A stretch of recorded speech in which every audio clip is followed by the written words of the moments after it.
ඔන්න ඔයා මොන වගේ කෙනෙක්ටද කැමති නඳුනි? ඒයි. ඔයා මොන වගේ කෙනෙක්ටද කැමති නඳුනි? උස ෆෝන් එක charge කරගන්න. හටම. කොම්කෝ. කියන්න. සල්ලි ගොඩක් තියෙන්න ඕන. හරි දාගෙන නෑ. ඔව්. පොඩ පිරිණියෙක් වගේ ඉන්නවා. ගෑනුමක් තියෙනවා. චුට්ට මහත් වෙන්න ඕනේ. මගේ හිතේ ඉන්න කේරා sorry අනේ අවංක වෙන්න ඕනේ. තේරුම් ගන්න පුළුවන්. අපේ පවුල් හැඩ කැමති වෙන්න ඕනේ. ඉගෙන ගන්න තියෙනවා. තව දෙයක් බොන කොල්ල එච්චරයි. ඔයා අනාගතේ බලාපොරොත්තු වෙන්න මොන වගේ කෙනෙක්ද දිලු? අනාගතේ බලාපොරොත්තු වෙන කෙනා දන්නේ කොහොමද කියලා. ක්‍රියා කරන්න ඕනේ. එයා හොඳ ළමෙක් වෙන්න ඕනේ. වෙන කොල්ලෙක් කතා කරන්නේ නැතුව ඉන්න ඕනේ. ඒ වගේ සීන් තමයි තියෙන්නේ. ඔයා මොන වගේ කෙනෙක්ටද කැමති දිනිදී? උස වෙන්න ඕනේ. ඊට පස්සේ හිත හොද වෙන්න ඕනේ. සුට්ටකට නතර නරකමන්නේ. මාව විශ්වාස කරන්න ඕනේ. ඉංග්‍රීසි සින්දු අහන්න ඕනේ. ඉංග්‍රීසි සින්දු කතයි. සතුන්ට ආදරේ වෙන්න ඕනේ. එච්චරයි. හරේෂ ඔයා බලාපොරොත්තු වෙන්නේ මොන වගේ කෙනෙක්ද? අන්තිමේ උස වෙන්න ඕනේ. අනේ.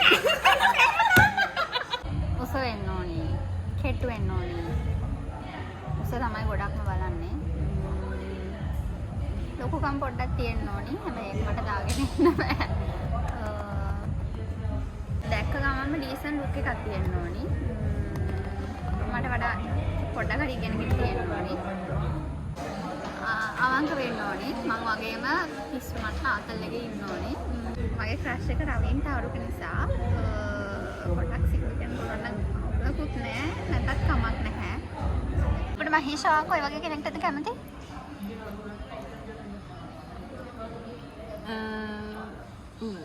ඔග උස වෙන්න ඕනි. එයානේ. කෑ කරන්න ඕනි. බොරු කියන්න තියා හිතන්න. පාන් කරන්නේ කියලා දාලිබ්බනේ. යනවකෝ. හොඳ වෙන්න ඕනි. අවංක වෙන්න ඕනි. කේන්තිගම ඉවසන්න පුළුවන් වෙන්න ඕනි. කේන්තිගම ෂේප් කරන්න පුළුවන් වෙන්න ඕනි. කේන්තිගම මට වඩා කේන්ති යන්න බෑ. බොරු කියන්න තියා හිතන්නවත් බෑ. තව හොඳට කෑ කරන්න ඕනි. හැම දෙයකම හොයලා බලන්න ඕනි. හැබැයි නීති බෑ. දැනට ඔච්චරයි. ඔයා බලාපොරොත්තු වෙන්නේ මොන වගේ කෙනෙක්ද රචි? මේ මෙතන ඉන්න එක. කොහොමම මේ පැත්තට අරගුවම මේ සාමාන්‍යයෙන් කොණ්ඩේ තියෙන්න ඕනි. තමයි දිකට සුදු වෙන්න ඕනි. ටිකක් අර මගේ පාටි නත් අවුලක් නෑ. කෙට්ටු වෙන්න ඕනි ප්‍රධාන වශයෙන්. ඉන්ටර්විව් එකක් කරලෙන්න. ඔව්. මොනාගේ කෙනෙක්ද බලාපොරොත්තු වෙන්නේ කියලා. ඔච්චරද? මෙයාගෙන් හොඳ උපදේශයක් ගන්න ඕනේ. යාට දෙන්න ගන්න එහෙනම්. ඇත්තම කිව්වොත් ඔය විහිළු කිව්වේ මේ මීටින් හම්බෙන කෙල්ල අනුව ඔය තමයි තින්නේ. කියන්නේ මේ කෙල්ල හැසිරීම කතා බහ ආශ්‍රය කරන විදිය ඒවා මට අනුව සෙට් නම් ඉතින් මමත් කැමතියි. ඒකට එහෙම විශේෂ මොකොත් එහෙම විශේෂ සුදුසුකම් නැහැ ඉතින් මේ මට දැනෙනවනම් මාත් කැමතියි. මට දැනෙන කෙනෙක් තමයි එන්නේ.